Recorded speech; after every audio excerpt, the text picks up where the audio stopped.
प्यार करे के एते बड़ा सजा। I love you, I love you.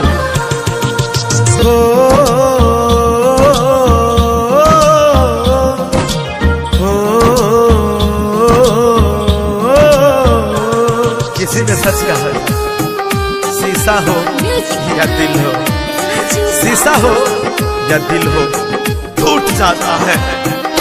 जब से गेले सनम दो के दिल पर जख्म, जब से गेले सनम दो के दिल पर जख्म, हमरा अखिया से गिरई जान लोर गे।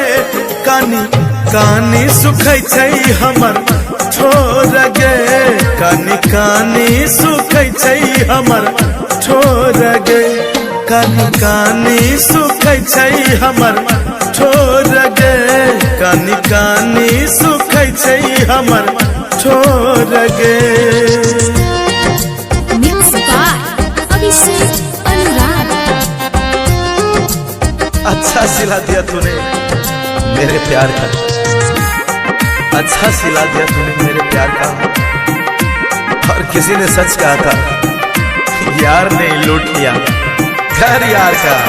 तू ही रही जान हमारा, तू ही परान गे, तोरे मनरी हो हम अपना भगवान गे।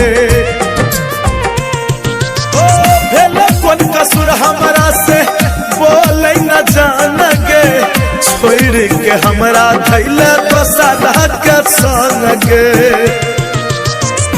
अब है बहु मर्डर नहीं छो मारे के डर, अब है बहु मर्डर नहीं छो मारे के डर। खाई ले हम जानू जहर गे, कानी कानी सुखै छै जानू छोर गे, कानी कानी सुखै छै हमर छोर गे। Mix by Abhishek Anurag. ओ रब्बा कोई तो बताए प्यार होता है क्या, ओ रब्बा कोई तो बताए प्यार होता है क्या।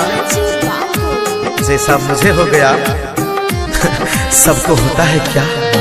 खेना रही क्रिया नहीं क्या लही फिक्रिया, मरल के बाद सुनिल कर तो सुक्रिया।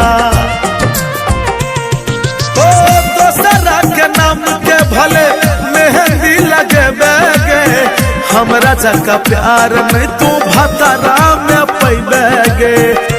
कहो सन्नू कुमार बात में न ले हमार, कहो सन्नू कुमार बात में न ले हमार।